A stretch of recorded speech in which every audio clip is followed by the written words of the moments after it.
Ramakrishna mission এবং ভারত সেবাশ্রমের মহারাজ কার্তিক মহারাজকে নিয়ে ফের তোপ দাগলেন তৃণমূল সুপ্রিমো মমতা বন্দ্যোপাধ্যায়। তিনি সোমবার যখন পঞ্চম দফা নির্বাচনের ভোট গ্রহণ চলছিল তখন বাঁকুড়ার ওন্দায় জনসভা করেন মমতা ব্যানার্জি। সেখানে তিনি দলীয় প্রার্থী অরূপ চক্রবর্তী এবং সুজাতা মণ্ডলের প্রচারে এসেছিলেন, আর সেখানেই রামকৃষ্ণ মিশন নিয়ে নিজের অবস্থান পরিষ্কার করলেন মমতা ব্যানার্জি। তিনি জানান, তিনি কোনো ইনস্টিটিউশনের বিরুদ্ধে নন। মহারাজ যখন অসুস্থ ছিলেন তখন তিনি কয়েকদিন আগেও দেখতে গিয়েছিলেন। সাগরে ভারত সেবাশ্রম সংঘের অফিস আছে, আশ্রম আছে। ওরা সত্যি আমায় খুব ভালোবাসে এবং মানুষের জন্য কাজ করে। তখনই তিনি বলেন, তিনি নির্দিষ্ট একজনের নাম বলছেন, যার নাম কার্তিক মহারাজ। তার বিরুদ্ধে এজেন্ট বসতে না দেবার অভিযোগও করেছেন মমতা ব্যানার্জি। এখানেই শেষ নয়, ভোটের মরশুমে মুর্শিদাবাদে যে অশান্তির ঘটনা ঘটেছে সেখানেও কার্তিক মহারাজের হাত রয়েছে বলেও কটাক্ষ করেন মমতা ব্যানার্জি। তিনি আরও বলেন, আগে অধীর করতেন, এখন বিজেপি করেন। মুর্শিদাবাদের রেজিনগরে যেখানে ভোটের দুদিন আগে অশান্তি হয়েছিল সেখানেই ওর আশ্রম। তিনি আশ্রম চালান, কোনো আপত্তি নেই। আমি যখন জিজ্ঞাসা করলাম ওখানে তৃণমূলের এজেন্ট নেই কেন, বলল কার্তিক মহারাজ বলেছে। ওখানে কিছু লোককে খেপিয়েছে যারা ছানা ব্যবসায়ী। খবর আমিও রাখি। ধর্মের নামে আপনি বিজেপি করেন, আপনি বিজেপি করুন, কিন্তু চিহ্নটা বুকে লাগিয়ে রেখে করুন, লুকিয়ে কেন? প্রমাণ ছাড়া আমি বলি না। মমতা বন্দ্যোপাধ্যায়ের সাফ প্রশ্ন, আমাদের রাজ্য বাংলা আর তৃণমূলের এজেন্টকে বসতে দেওয়া হবে না। ভোটের দুদিন আগে অশান্তি করাবে, তাদের আমি ছেড়ে দেব? এবার শোনাই কি বলছেন মুখ্যমন্ত্রী মমতা ব্যানার্জি, শুনুন। আমি একটি লোকের নাম করে বলেছিলাম, তার নাম কার্তিক মহারাজ। তিনি আমাদের এজেন্ট বসতে দেয়নি। তৃণমূল কংগ্রেসের ভোটের দুদিন আগে মুর্শিদাবাদে যে দাঙ্গাটা করিয়েছিলেন তার হোতা ছিলেন উনি। আমি সেই জন্য বলেছিলাম এবং বলে যাব, আগে অধীর করতেন, এখন বিজেপি করেন। মুর্শিদাবাদে মনে রাখবেন, যে জায়গাটায় রেজিনগরে ইলেকশনের দুদিন আগে দাঙ্গা করেছিল সেইখানটায় ওনার আশ্রম, উনি আশ্রম চালান, আমার কোনো আপত্তি নেই। কিন্তু রিয়েলি আমি যখন জিজ্ঞেস করলাম ওখানে তৃণমূলের এজেন্ট নেই কেন, বললো কার্তিক মহারাজ বলেছে তৃণমূলের এজেন্টকে আমরা বসতে দেবো না। ওখানে কিছু লোককে খেপিয়েছে যারা ছানার ব্যবসায়ী, ছানা তৈরি করে বিক্রি করে। খবর আমিও রাখি, খবর আমিও রাখি। এলাকায় এলাকায় গিয়ে ধর্মের নামে আপনি বিজেপি করে বেড়ান। আমি বলছি আপনি করুন, কিন্তু বিজেপির চিহ্নটা বুকে লাগিয়ে রেখে করুন, লুকিয়ে লুকিয়ে কেন? আমি তাই বলেছি, আমি যেটা বলি আমি উইদাউট এভিডেন্সে বলি না। আমাদের রাজ্য বাংলা, আর তৃণমূল কংগ্রেসের এজেন্ট বসবে না, আর বসতে দেওয়া হবে না। ভোটের দুদিন আগে দাঙ্গা করিয়ে দেবে, তাদের আমি ছেড়ে দেবো? আপনারা কি মনে করেন দাঙ্গা করলে ছেড়ে দেওয়া উচিত?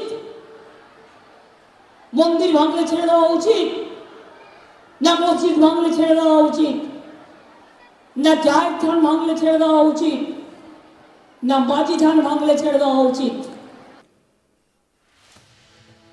এর আগে গত শনিবার প্রথম এই বিষয়ে মুখ খোলেন মমতা বন্দ্যোপাধ্যায়। আরামবাগের সভায় দলীয় প্রার্থী মিতালি বাগের সমর্থনে বক্তব্য রাখার সময় মমতা সরাসরি দাবি করেন, দুই সাধু সংঘের কেউ কেউ সরাসরি রাজনীতি করছেন, এমনকি সরাসরি নাম ধরেও নির্বাচনী জনসভা থেকে আক্রমণ শানান তৃণমূল নেত্রী। তৃণমূল সুপ্রিমো বলেন, সব সাধু এক হন না, সব স্বজন সমান হয় না, এবং আমাদের মধ্যেও কি সবাই সমান? প্রসঙ্গত তার এই মন্তব্যকে কেন্দ্র করে একাধিকবার তোপ দেখেছে পদ্মসেবীর। নরেন্দ্র মোদী থেকে শুরু করে শুভেন্দু অধিকারী কেউই বাদ পড়েনি। মুখ্যমন্ত্রীকে আইনি চিঠি পাঠান কার্তিক মহারাজ। তার দাবি, মুখ্যমন্ত্রীর মন্তব্যে তার সম্মানহানি হয়েছে। ভারত সেবাশ্রমের বদনাম করা হয়েছে বলে চিঠিতে উল্লেখ করেছেন এবং আগামী 48 ঘন্টার মধ্যে মুখ্যমন্ত্রীকে ক্ষমা চাইতে হবে, এ কথাও বলেন। এই বিষয়ে অনিশ কুমার মুখার্জি, কার্তিক মহারাজের আইনজীবী, কি বলছেন শোনাবো এবার। আমরা সবাই শুনেছি যে গত 18ই মে কামারপুকুর মাঠ থেকে আরামবাগে মাননীয় মুখ্যমন্ত্রী কার্তিক মহারাজ ওনারকে উদ্দেশ্য করে কিছু মন্তব্য দেন।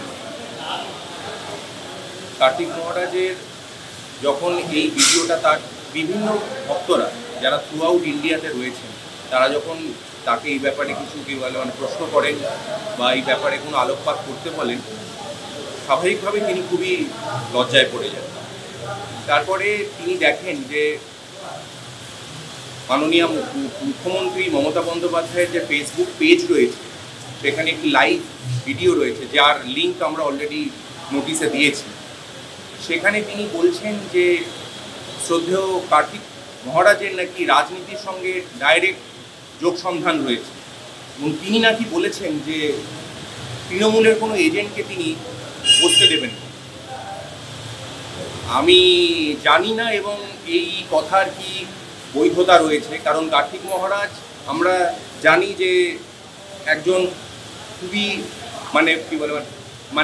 অনেক দিনের নাম করা সন্ন্যাসী এবং তিনি সমাজ অনেক দিন আগেই ত্যাগ করেছেন এবং তিনি একটি বিশাল নাম করা সন্ন্যাসীদের একটি স্তম্ভের সঙ্গে যুক্ত, যার নাম ভারত সেবাশ্রম সংঘ। তিনি সঙ্গে সঙ্গেই আমাকে ইনস্ট্রাকশন দেন এবং আমাকে বলেন যে এই যে উক্তি মাননীয় মুখ্যমন্ত্রী দিয়েছেন সেটি খুবই আক্রমণাত্মক, খুব অবনক্সিয়াস অ্যান্ড ভেরি মাচ রিপ্রিহেন্সিবল। এবং সেই মর্মে আমার মক্কেল মাননীয় শ্রী কার্তিক মহারাজের ইনস্ট্রাকশনে আমি একটি মানহানির নোটিশ দিই মাননীয় মুখ্যমন্ত্রীকে। রামকৃষ্ণ মিশন এবং ভারত সেবাশ্রমের মহারাজ কার্তিক মহারাজকে নিয়ে তোপ দাগেন তৃণমূল সুপ্রিমো মমতা বন্দ্যোপাধ্যায়। তিনি সোমবার পঞ্চম দফা নির্বাচনে ভোট গ্রহণ চলছিল, তখন বাঁকুড়ার ওন্দায় জনসভা করেন মমতা ব্যানার্জি। আর সেখানে তিনি দলীয় প্রার্থী অরূপ চক্রবর্তী এবং সুজাতা মণ্ডলের প্রচারে এসেছিলেন। সেখানেই রামকৃষ্ণ মিশন নিয়ে নিজের অবস্থান পরিষ্কার করেছিলেন মমতা ব্যানার্জি। শোনাই কি বলেছিলেন। আমি একটি লোকের নাম করে বলেছিলাম, তার নাম কার্তিক মহারাজ। তিনি আমাদের এজেন্ট বসতে দেয়নি। তৃণমূল কংগ্রেসের ভোটের দুদিন আগে মুর্শিদাবাদে যে দাঙ্গাটা করিয়েছিলেন তার হোতা ছিলেন উনি। আমি সেই জন্য বলেছিলাম এবং বলে যাব, আগে অধীন করতেন, এখন বিজেপি করেন।